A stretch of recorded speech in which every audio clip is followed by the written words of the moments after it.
Welcome to a post-draft edition of the Gangs All Here podcast, our New York Jets podcast from the New York Post. I'm your host, Jake Brown, alongside my co-host, Jets beat writer for the Post, Brian Costello. Follow him on Twitter at Brian Cos. Follow me at Jake Brown Radio. The draft is over. And, this is a great time, Cos, because there's no more mocks. We know who they got. Some of these guys we've never heard of. We had to, look them up, see if they had a Wikipedia yet. See who the hell they are, who they're going to play with. They're going to play with Aaron Rodgers, who was all over the Garden over the weekend at the Ranger game, at the Knick game, getting all sorts of intros, getting ovations. Kaz, he's realizing it's a lot different here than Milwaukee Bucks games and like local pubs in Green Bay. Huh? He's a part owner of the Bucks, Jake. He owns 3% of the Bucks. So, but that experience is not the Garden. It's two different worlds. Good thing that the Bucks didn't end up playing the Knicks. That would have been very uncomfortable for him, I think. Yeah, I think he has an easy choice to root for the Knicks. I hope he's not a Heat fan in this series. Unfortunately, they're down 1-0. But the draft is over, and the Jets, they didn't hit a home run like they did last year. Maybe I'd say a ground rule double. Kaz, I don't know what grade you want to give them, but we were shocked at the start, kind of that they went with an edge rusher, but they were in a tough spot, and that 2-pick difference from 13 to 15, Kaz, made all the difference because all four of the top offensive linemen were off the board. And they kind of pivoted there at 15, taking Will McDonald, the edge rusher out of Iowa State. Yeah, but I mean, there's no way to know, Jake, if they were 13, someone could have traded to 12, right? To take the edge rusher, or to take the lineman. I mean, so it's a nice storyline that they moved back and they lost it, but you don't know. Pittsburgh might have jumped up to 12 if they wanted to get that lineman. So yeah, like Jake, I don't do grades. I think the grades are stupid. I'll tell you in 3 years how this draft is, right? Because everyone celebrated Mekhi Becton, and that hasn't worked out, right? Everyone celebrated Zach Wilson, that hasn't worked out. You go back to Vernon Golston or D. Milner or whoever you want to pick, Jake. Like you don't know. Like everyone celebrated those picks after they happened, but we'll see what happens. And Will McDonald could become an All-Pro edge rusher, and you're all gonna love him. So it's nothing is stupider than draft coverage, Jake, from someone who has to do it. It's I call it cotton candy. There's no substance to it whatsoever, but everyone loves it. And the problem is, Jake, that these mock drafts kind of set an expectation level and you have no idea. And then if it doesn't go that way, it's like, oh my gosh, they reached for this person, but like you don't really know because you don't know if that person's actually good or not. We saw with Will Levis, right? Maybe that was where Will Levis was supposed to go all along, but the mock draft stuff creates an expectation level. So we'll see. I grade on logic. I'm fine with the logic that the Jets used here. I think, Will McDonald's probably gonna have a hard time getting on the field this year, more than 30% of the snaps. We know how they rotate defensive linemen, and they have a lot of guys in front of him right now, but if he becomes a great player in a couple of years, who cares? You're drafting not just for this year, but for the next 6 years when you make a draft choice like that. I think Tippmann made a lot of sense and can be a starter right away. And then we'll get to the day 3 guys. You don't expect much from them right away. Yeah, I love the Tippmann pick. I think you probably have a year of McGovern, maybe even like 8 games until Tippmann takes a spot. I think you get about 4 months of Connor McGovern, Jake. I think by the end of August, Joe Tippmann will be the starting center. Oh, okay. So you think they paid Connor McGovern $1.9 million. Like, okay, they're not paying him to be a starter. They paid him just to be there. So yeah, right. I think he'll be the week 1 starter. I'm fine with that. 6'6". Are you worried that that's tall for a center? Because that is a little tall for a center. It is, but there are some guys that are that tall. I mean, I think you got to worry about does he get out in front of his feet, or that like is his balance off that way? Can he get low? Can he bend? But everything I've read about him is, he's very athletic. He can be pulling center in this offense, which they like. Does he end up at guard at some point? I think he has that versatility. He didn't do in college, but I can see him sliding to guard at some point too if they wanted to do that. Jets love those guys that can play multiple positions. You see it with AVT, is the best example, but they like that if you can play a few different positions, and that's what this guy can do. Yeah, I mean, would have been nice if they got an offensive tackle there, but if Tippmann could play guard and center, you need that versatility on this line. Dwayne Brown might be in his final year here. Becton, I guess we'll find out after this episode drops whether they pick up his 5th-year option. Spoiler alert, they're not picking up his option, Jake. Oh, is that a breaking news? No, Joe Douglas should be fired if he picks up his option. You can't guarantee a guy who hasn't played in 2 years. What is that? I think it's $11 million. Like that's a fireable offense. Like that'd be idiotic. And if they were picking up his option, Jake, they'd be shouting it from the mountaintops. They just didn't want to say it because they don't want to answer questions about it. And so after the draft, Joe Douglas hasn't enough to see the media till August now, and so he never has to answer a question about it. So it was a weak move. It was just to avoid the questions, but he should be fired if they pick up the option. What would the number be? What is the 5th-year number? I think it's 11 million. I think it's 11 million for tackles. I'm not 100% sure on that, but I think it's around. If I'm going by memory, it's like $11 million. All right, so a prove-it year for Becton as he's not getting the 5th-year option. Let's go back to McDonald here. 34 sacks, 48 games. A leaner guy, known for his spin move, bendability. He was even surprised. That was what fascinated me. He was like, I was even shocked that he thought he was going to go later in the first round, which is a little alarming for a guy. Well, that's what the mock draft said, though, Jake. Again, they even do it for the players. And mock drafts create these expectations. And mock drafts, you're hoping that the top guys, right? Not every mock draft that's on the internet, but like Jeremiah's, McShay's, Kuiper's, you're hoping they're getting good information from people. But the truth is, Jake, it's very hard to get information about the draft that's accurate. And then like the flip side is a guy like Will Levis. He could fire his agent because he thought he was going to go so high and then he didn't. Like that's what Geno Smith did. Geno fired his agents after the draft because he thought he was going to be the number 1 pick and he went in the 2nd round. But yeah, I think McDonald was just surprised because I also think a big job of the agent with the draft is setting expectations, and there's no reason to set them high. You're setting themselves up to get fired. So I have a feeling, his agents were probably projecting him to go a little bit lower than 15th. And I mean, in that spot, I'm interested if they were going to take him, why not trade down and get another pick? Because he probably was going to be available unless they had intel that he was going to be a pick right after. But they waited the entire clock, Jake. I think they tried. I don't think there was anyone who wanted to move up. Like if you look at who got drafted right after him, it was 2 cornerbacks, right? So why would you don't have to trade up? 2 of them were going to be there. There really wasn't anyone that you're like, oh my gosh, the receivers hadn't even gone yet. So if you're looking for a receiver, you're pretty confident in the 20s now you're going to get a receiver.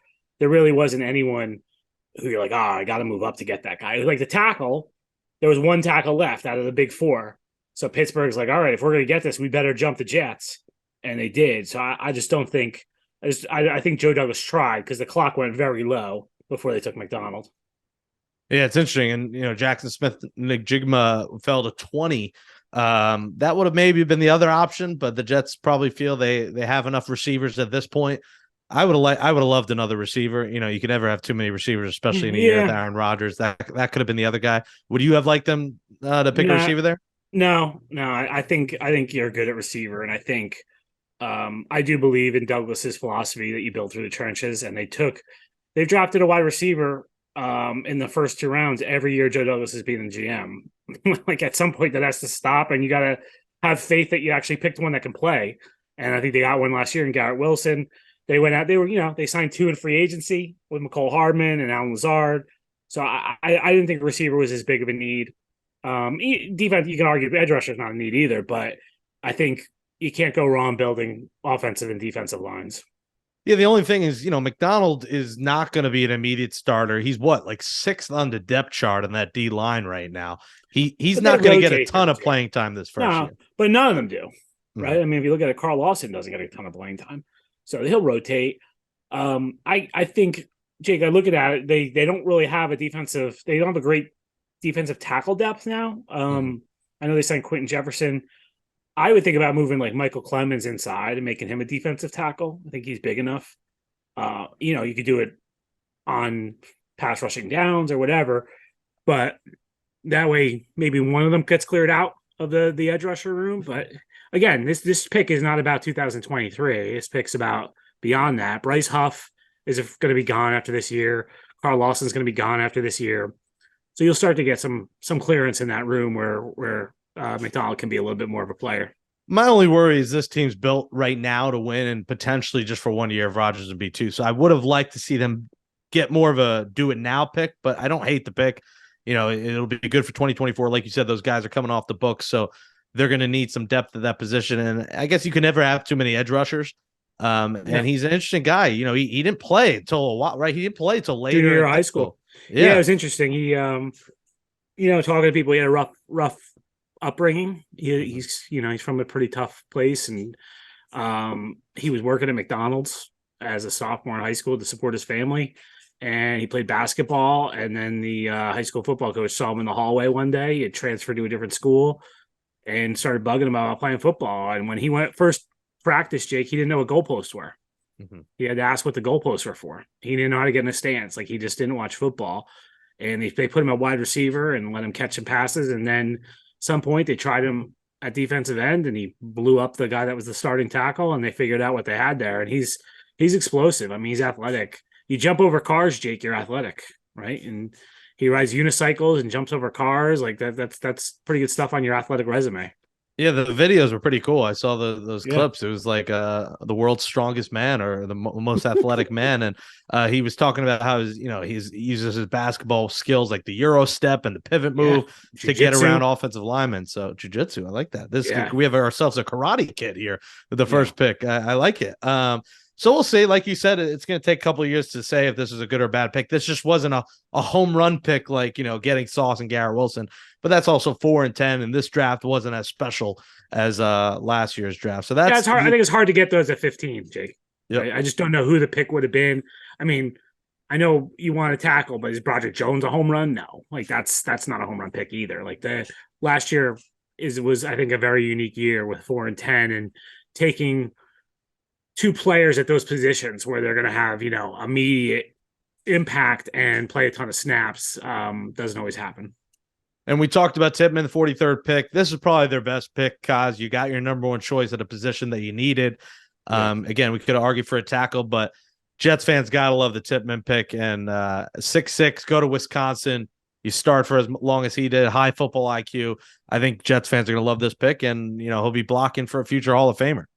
Yeah, I like it, Jake, when you get the top pick at a position, like versus the fourth tackle, right? Or something like, you can argue like position value and that kind of thing. But even with McDonald, I should mention, Jake, like the Jets had him as their number one pass rusher. That doesn't mean he was the number one edge rusher. I just want to clarify. Like, they don't think he's a better player than Will Anderson, say, but just the pass rushing skill itself, he was the best pass rusher in the draft, in their opinion. So, all right, so that's good. And then you get the number one center in the draft. Rather than taking the fourth or fifth best tackle. I think it would have been the sixth best tackle at that point, because I think another one went at the end of the first round. I like that. Wisconsin offensive linemen are usually pretty good. That's a pretty good place to go if you're an offensive lineman. Jason Fabini has a little Jets tie, so he knows the Jets a little bit, which is a nice story. Right? Yeah, Fabini coached him. Yeah. He was the high school coach, but he started mentoring him when the kid was in 5th grade, I think. So I think there's a family connection there. And like you said, 6'6", supposed to be very athletic. And we'll see. I mean, I'm interested to see how Aaron Rodgers is with a rookie center. I think he had one in Green Bay a couple years ago. I'm pretty sure when we were there for the joint practices, that was a big story, was the rookie center and him trying to mesh. So we'll see. But Connor McGovern's still there. I'm sure they're gonna have a competition in training camp, but I usually give the edge to the rookie in those training camp competitions. Interesting. Yeah, and he's 22. So, you got to have a hard head. You're going to have to play with Aaron Rodgers. Rodgers expects greatness. So that's here. Welcome to the NFL, kid.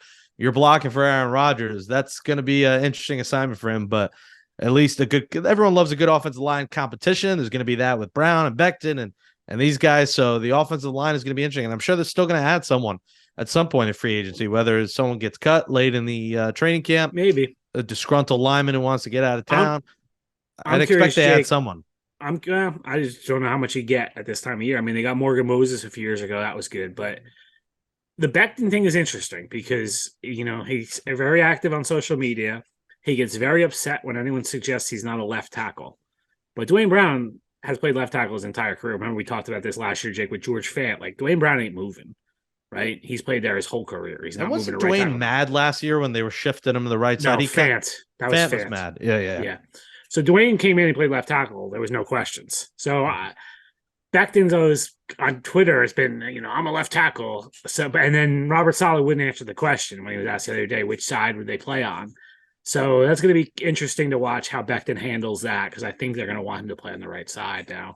think Brown will be the left tackle and Becton will be the right tackle heading into training camp. Yeah, and Mekhi's got to do whatever they say of him because he's Yeah. going to be a free agent and he needs Big to prove year. it this year. So whether it's right, left, water boy, defensive end, wherever you're playing, do it well. So I'm excited for that. I like the chirping as long as he backs it up. I like that, he posts the gym selfies and he's lost so much weight. Now let's I like see the gym selfies. I think the position thing he's got to stop. Yep. He's just got to accept whatever the coaches tell him. But yeah, the gym selfies have been good and he looks great. I think I've heard he's 350 pounds.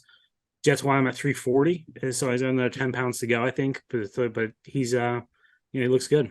What was he last year that he's at 3? Because 350 still feels like a lot. He was at 400 2 years ago. He hit over 400 pounds in 2021. And then last year, I think he came to camp. I want to say he was like actually last spring, he was like 390, something like that. I think he came to camp a little lighter than that. But yeah, he's been up around 400 before. Yeah, I go into the Mets season at 225 and come out 250 when the season's over. Shake Shack?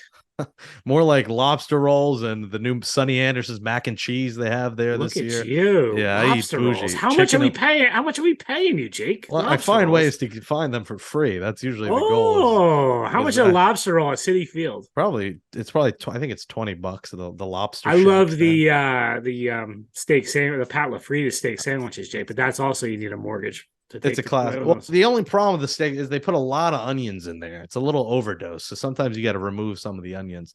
But you can hear about that on Amazing But True. We go to the 4th round, the 120th pick. They got 2 pick guys in this draft, and they start with Carter Warren, offensive tackle out of Pittsburgh, making a rare trade with the Patriots, which always scares me. Like they know something that we don't. They took a kicker, Jake. So yeah, that was weird. Moving back 8 spots. A guy torn meniscus 4 games into the season last year. He is a Patterson, New Jersey product. He's a 4-year starter. But what do you think of Carter Warren?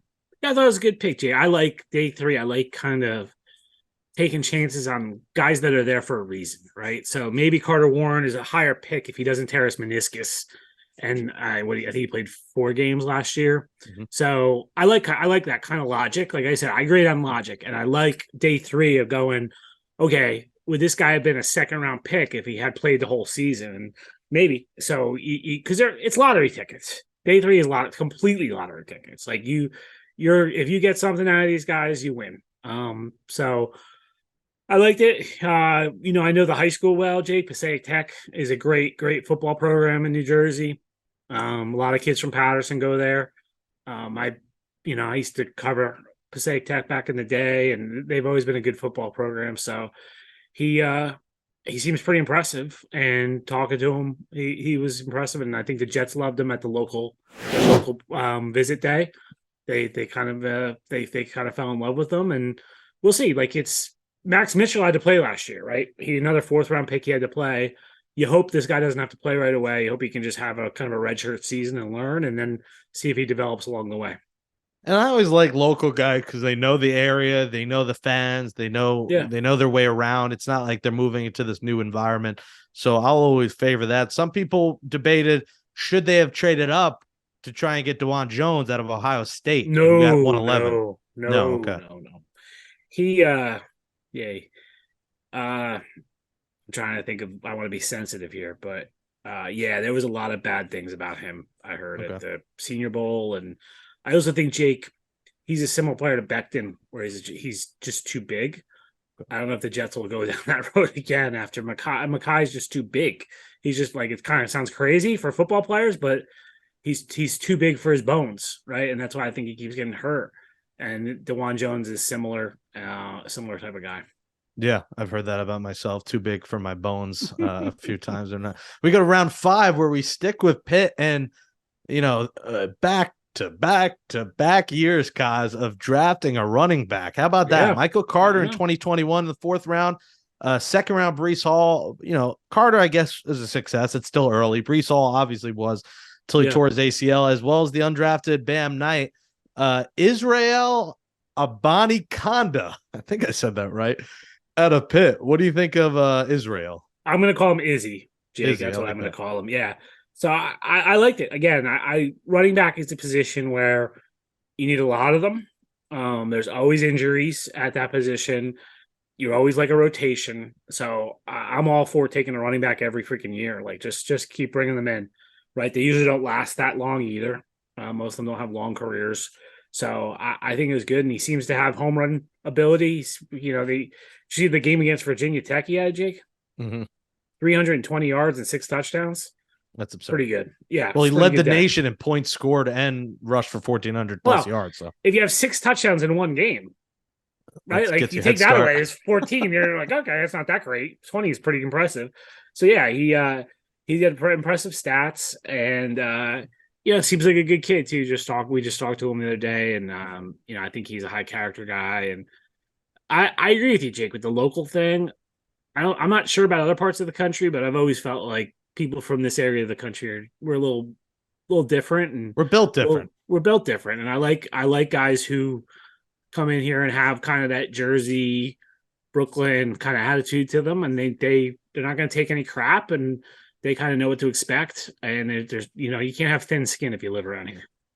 If you're from Brooklyn, you don't say you're from New York. You say you're from Brooklyn. There's a certain pride to Brooklyn. My mom's from Brooklyn. Yep. I'm Queens. I'm prideful of being from Queens. So there is something to that. He's a Brooklyn guy, and it's New York forever. New York or nowhere. Yeah, we asked him where he's from too. Like I think he first part of his life was in Bed-Stuy. Then he went to Brownsville, East Flatbush. I think he went to Lincoln High School. So yeah, and then he's been playing football forever. His older brother played football. So yeah, it's I think I'm interested. I'm anxious to see him on the field. Jake, you like to see the running backs because you can actually evaluate the running backs. Yep. The other guys, I'm not going to know anything about Will McDonald until probably the games, preseason games start. I'm not going to know anything about Joe Tippmann until the preseason games start. You watch a running back, you can kind of evaluate them when you're watching them in practice. Yeah, I love when they draft skill players. That's, fans love that. That's what they want to see. So they get a Brooklyn guy. My mom went to Lincoln High School. There we go. He's from all around Brooklyn. All right. So Mama Brown, Sebastian Telfair, Stephon Marbury. Nelson Figueroa, my co-host. Oh, Nelson Figueroa. Okay. All Lincoln High School products. Lincoln High School. There you go. They produce greatness. And then did Jesus Shuttlesworth go to Lincoln High School? Was it in the movie? Was it Lincoln High School, Jake? That might have been. Hearts, you got to look that up. Look up where Jesus Shuttlesworth. Where did he go to high school? That's important information here. Lincoln High School, producing great people, and their sons are great too. 6th round, Zaire Barnes, a linebacker out of Western Michigan. What do you know about Zaire Barnes? Supposed to be very athletic. Again, it was a former safety, played safety, running back in high school. We know that Robert Saleh likes converting those safeties into linebackers, right? He did it with Hamza, did it with Sherwood. They did it, out in San Francisco with guys. So that's something. Like this guy's already been moved to linebacker. Another thing I look for on day 3, Jake, is guys that can play special teams. So we didn't talk about Izzy can return kicks. So they're gonna be looking for guys. Yes. Coney Island's Lincoln High, Jesus Shuttlesworth, according to Hearts. There you go. That's a different high school, though, right? Or is that the same? No, that's it. That's the one. That's it. That's it. Okay. Lincoln High School.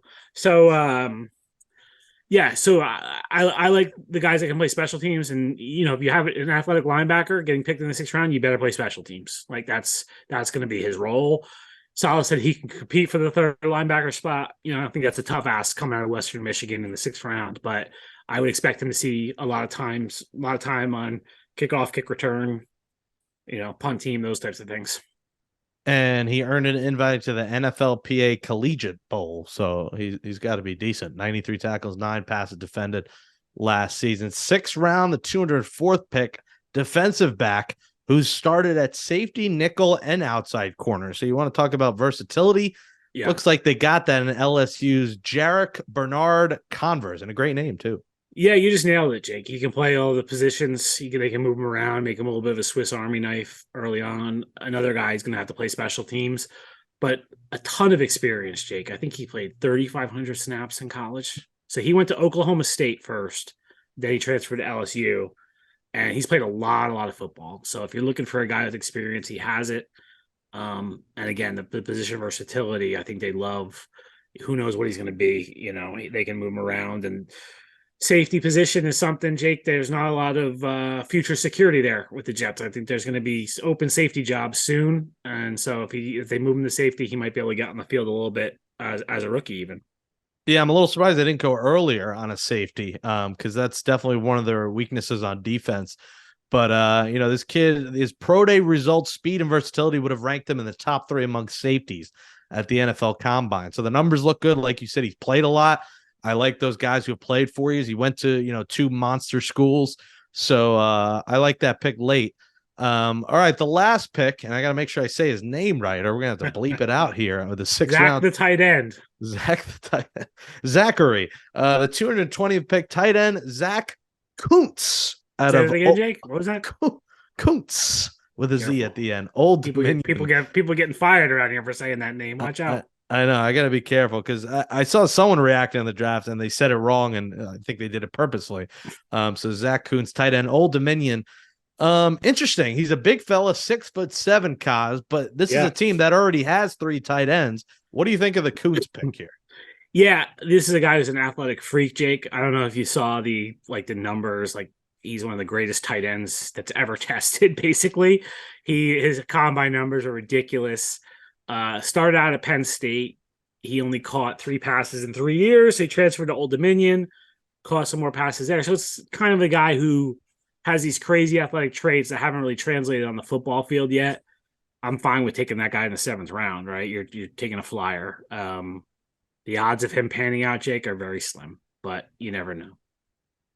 All right, so we'll see. He's a red zone target. Again, we'll see if he makes it. They already got 3 guys. Ruckert, barely played, and he was a 3rd. So yeah, I would think Kuz would be a practice squad. Okay. I would think he'd probably get cut and stashed on the practice squad this year. Maybe not. They're always reluctant to cut draft picks, but once the 7th, they haven't had. Jake, when is the last time the Jets have had a 7th round pick? Let's see how good you are. I couldn't even tell you. What, 2015? 2016 was the last time. Sharon Peake and Locke Edwards were the last 7th round picks of this team. So it's been a while. So I was thinking, I'm like, oh, Joe Douglas doesn't really cut his draft picks right away, but he hasn't really had 7th round picks. So I wouldn't be shocked if this guy ends up on the practice squad for the season. All right, so that is your Jets board. Let's close it with your overall thoughts here. They didn't take a receiver, which I found interesting here. Any surprises? Any guys you thought they should have went after? Any positions you thought they should have targeted? I was surprised they didn't take any interior defensive linemen, Jake. Mm-hmm. Like I said, you have Quinnen, and then it's pretty much everyone else. Like I know they signed Quentin Jefferson. Is he a starter? I guess, but I don't know. I don't feel like they have a lot of depth on the interior of the defensive lines. Like I said, maybe they move Clemens inside, or JFM plays a little more inside, something like that. But it feels like they're very heavy on the edge rushers right now and a little thinner on the interior of the defensive line. And Saleh loves all defensive linemen. They carried 10 last year on game day. So I was a little surprised at that. The receiver thing, yeah, a little surprised they didn't take a receiver. I did think, even though I didn't think it was something they would take at 15, I thought there'd be a depth receiver taken somewhere. But it's good for Denzel Mims. Maybe he can hang on now on the team, on the roster spot. Not sure. I thought he was a goner for sure, but who knows? And Corey Davis still surviving, Jake, too. Yeah, we thought he was a lock to be gone, and it looks like he's a lock to be on the team now. Yeah, we'll see. I still keep waiting to say, okay, do they need money? Do they need to cut it to clear some cap space? But that hasn't happened. So it's pretty crazy. But we saw them pursuing Odell Beckham. Obviously, was driven by Rodgers, but also they feel there's a need at the position still. They're not completely happy. So we'll see if anything else happens. I don't think anything big's going to happen. They're not trading for DeAndre Hopkins or anything like that. I'm not hinting at that. I would love that. I think he's $19 million, Jake. You're not going to do that. Yeah, you got your big prize. Be happy with your quarterback. Yeah, I'm happy. And there's always a disgruntled receiver in training camp or something. Maybe somebody, there's always a surprising cuts. There'll be someone out there. They could add somebody. You're right. What did you think of the press conference, Jake? Which one? The Aaron Rodgers press conference. I did. You looked very handsome on there, Kaz. They showed you looked like you got a fresh haircut. You looked fresh. Yeah, thank you. It was funny when he said, what was it to Woody about, don't you have to come shake my hand or something? Yeah. In the beginning, that was kind of funny. He was entertaining. I thought. I think you asked a good question about, is this kind of a 1-year thing? And he basically said it's not, but didn't directly say that. Yeah. I thought he later said a smaller group after the press conference, he said, I don't view this as a one and done, which was a stronger answer than what he said during the press conference. What did you think? It was a big show. Like, everyone was getting their FaceTime on that thing. I thought he was incredible. I thought he did so well, and he said all the right things. And I thought, what was refreshing, Jake, was hearing someone with the Jets talk about winning a Super Bowl. And it was like, I know Saleh said we're going to win championships when he got hired, but it was kind of like this dream off in the distance. Like someday we're going to win championships, right? Rodgers like, we are one of the best teams. The 8 to 12 teams can win the Super Bowl. We're one of them. I haven't heard a Jet talk like that since Rex. And it was refreshing because there's been so much crap in the last few years of where we have to develop players. We have to get better every day. We have to play meaningful games in December. No more. Like that stuff's done, right? They're talking about winning the freaking Super Bowl, and it's coming from the quarterback, and he's setting the tone. I thought that was awesome. I thought it was refreshing. So I like that part of it. Thought his answers about Zach were great. There's a very funny line about heaven and hell, and and he's embracing the mentorship thing, which I believe him because there's a prior relationship there. So I thought that was good.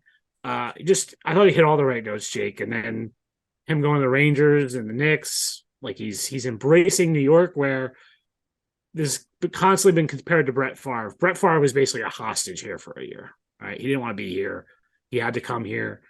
And he couldn't wait to get out of here. The minute the season was over, he was gone. It doesn't feel like that at all with Aaron Rodgers. It feels like he actually wants to be here, be a Jet. And so I think Jets fans should be ecstatic about that. Yeah, and hopefully Aaron Rodgers isn't taking money from poor people away like Brett Favre has been doing allegedly. Watch out! Watch out! You could be like McAfee. He could sue you. That's why I said allegedly at the end of it. You always got to throw that extra word on there. Yeah, I'm excited. It was a dream weekend for Rodgers in New York City, and I hope to see him out. Like I said, I know Lazard's agent, so I'm going to try to work a way where if he's at a club with Lazard one night, I maybe just show up and have a shot with Aaron Rodgers. It's going to be fun. So we know if he goes running for after 1 year, what happened? Blame Jake. A night out with Jake. That with Jake, and Rodgers is running away after a year. That would be incredible. But he hit all the right notes, and you're right. Like, you take it serious when he's consistently in the NFC Championship, consistently in the playoffs. You don't take it serious when maybe a Zach Wilson or a Sam Darnold says it when they've proved absolutely nothing. So when a legit quarterback says Super Bowl, they wouldn't even say it. You excited. Yeah, they wouldn't even say it. Like, no one said that. Like, I think there was someone that got drafted, maybe Jamal. Someone said it. Someone Jamal, said it after they got drafted. But like, again, when a guy gets drafted or a head coach gets hired and they say it, you're kind of like, okay, they have no idea what they're getting into, and they could be talking about 7 years from now. This guy knows exactly what he's getting into. He's been there. He's done it. He's won a Super Bowl. Like you said, he's been in contention for most of his career. So it just carried more weight, and I just thought it was just so refreshing to hear that. Sounds like Cod's excited for prime time Jets football when the schedule comes out in 11 days. Hearts, am I allowed to swear? No swearing. It's extra editing by that. But we'll see when that comes out. I think May 11th or something is when the schedule will come out. Yeah, that's the rumor. May 11th. Yeah, we'll see. Yeah, so a lot of late nights. I think like six primetime games, maybe Thanksgiving in Dallas. That's more than the Jets have had in like 20 years combined. I feel like that's insane. Yeah. 6-1 season. I mean, did we talk about what the last time they were on Sunday Night Football, Jake? Did we talk about that? No. When was that? Do you know? It's actually kind of it's a weird thing. It's like a double answer because they call it Sunday Night Football, even if it's on a different night. It's produced by NBC. They've been on Saturday night and they called it. Yeah, that's not even that. That's not that one. So the last. Let me guess. Yeah, go ahead. The last time they were officially, let's go with the official Sunday Night Football. So it could be a different night. I mean, my first guess would be 2015. Nope. 2011. So 2011 is the last time they were on actually Sunday Night Football. They played the Patriots on a Sunday night and got their butts kicked. 4 days later, they played Tebow on Thursday night and lost that dramatic Tebow game that you remember. They were on Sunday Night Football a year later, but it was on Thanksgiving night, Jake. Fumble. Yes, the butt fumble game. And so that's considered Sunday Night Football because NBC showed that game. But yeah, it was on a Thursday night. But if you want to go real Sunday Night Football, the year before 2000. So It's been a minute. Where were you, Jake, in November of 2011? I'm wondering. I actually remember Thanksgiving night. I think I was out at a nice restaurant on That's Thanksgiving 2012. Okay. You were out. 2012, How 2011. about, like, what were you I doing thought with I your was out life to then? dinner. Wait, What did you're saying the Thanksgiving night or that Sunday was night? Thanksgiving night. No, how about 2011? Where were you in 2011? November of 2011. I was at Hofstra. I was a sophomore Look at at Hofstra. Oh nine, you. oh 10, oh 10, no 11. That's 11, 12. So I was a junior at Hofstra. Yeah. So I was Jake probably was out and about, probably playing beer pong or beer something. pong, watching the Jets get their butts kicked. Yeah, Yeah. the good times. That was I then. broke out in hives that week, Jake. That Really? was a very very stressful season. Yeah, that was a 2011 was a real and I was in Denver, broke out in hives, and they were like couldn't figure it out. I'm like, idiots, it's stress. And yeah, I got like tested for allergies and stuff, and the hives went away like 3 months later when the season was over. It was actually stress? Yeah, it That was was the I reason? no doubt it was stress. Yeah. Wow. Yeah, Well, that season that was the season where like everyone was fighting. It was an unbelievable season. That was a brutal year. oh, I don't want to see in the press box breakout in hives this year on like Let's hope it's a Thursday night. nice calm season. Yeah, I was a little more Yeah. high strung than Jake. I'm a little calmer now. Well, hopefully Aaron Rodgers doesn't make you high strung again and say something Oh, or what if they're terrible, Jake? oh God. Oh, I and you guys are losing your minds, then I, it'll get crazy. I can't even They can't picture be, them being right? They bad. can't be. It's just too good of a team for them to be. But listen, I'm not even gonna say someone gets hurt because I've said that before, and Edwin Diaz ended up out for the season when I said So that. So we'll get onto this after May 11th when we know the order. But I will say this, Jake: Patrick Mahomes, right? Jimmy Garoppolo, okay, Russell Wilson, see what Sean Payton if they can do, Justin Herbert, right?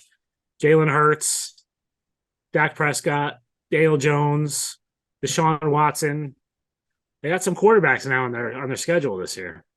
So yeah. who knows if they'll all be healthy? Like last year, they benefited from all those backup quarterbacks, but they got some tough games this year on the schedule. Well, they got the team to beat those tough teams, and we'll see if they can translate the on paper. By the way, in terms of we were talking about guys, I was going through the undrafted list, the undrafted free agent. They signed Deslin Alexander, another Pittsburgh guy, so that's their defensive lineman they got. A couple linebackers, Claudine Sherrillis out of Alcorn State, Caleb Johnson out of Miami, safety Trey Dean, Florida, and they did an undrafted wide receiver, Jason Brownlee out of Southern Miss. So you never know what those undrafted, like a bad night, who they could turn out being. Well, I'll give you a guy, Jake, that was undrafted last year that was really impressive is Irv Charles. He's still on the team. That's a guy I could see emerging as a real player on this team. He was really, really impressive in training camp last year. Just didn't make the team. He was on the practice squad, but that guy's impressive. So Irv Charles is the guy we keep an eye on. That he might be able to do something this year. All right, that is our draft breakdown. We may be back at some point later this week. Stay tuned for that. Otherwise, it will be a hiatus for the off season until major breaking news happens, and we'll close out this episode of Gangs All Here next. Alrighty, that says adios to episode 141 of Gangs All Here, a New York Jets podcast from the New York Post. Thanks to Andrew Hartz for helping me in producing the show. Catch up on all old episodes by subscribing to Gangs All Here on Apple, Spotify, Stitcher, wherever you get podcasts, and subscribe to the New York Post Sports YouTube page. If you're watching it there, give us a thumbs up. Comment below. What'd you think of the Jets draft? Personally, I was underwhelmed, but I don't know a ton about these prospects, and you can't evaluate them for a few years. So we'll see. Will McDonald could end up being a star. We don't know, but I do like the Tippmann pick. I think he's your center. And it's interesting. Kaz said, he thinks week 1 he'll be the center. So that shows you Connor McGovern might become a depth piece after being the starter. So that's going to be interesting. Aaron Rodgers with a rookie center. Otherwise, we'll wait and see. The roster looks great. So, they didn't need to hit a home run in the draft to become that much better. They're a great team right now, as is. And there's still more offseason to be had. And there's always a disgruntled player or a late signing that happens. Quan Alexander, that was a late training camp signing that happened. It was great. He's a guy who could end up coming back at some point. So we'll wait and see. Follow us on Twitter at Jake Brown Radio and at Brian Kaz. For Brian Costello, I am Jake Brown. We will return probably later this week. Stay tuned. We might have a special guest this week that'll get you hyped up. So stay tuned for that. And if not, we'll be back come training camp time. It'll be an off-season hiatus, barring a monster news. I don't think there'll be any monster news that'll deliver a emergency podcast. So likely the next time, after maybe later this week in a special guest interview, won't be until August, late August, when we get you ready for the New York Jets 2023 season. I cannot wait to be a part of covering this team. It's going to be a good one. But until then, thanks everybody for listening to Gangs All Here. Should I say Hags? Have a good summer. We'll talk to you next time. Stay tuned on Twitter and find out when the next episode comes. We'll talk to you soon.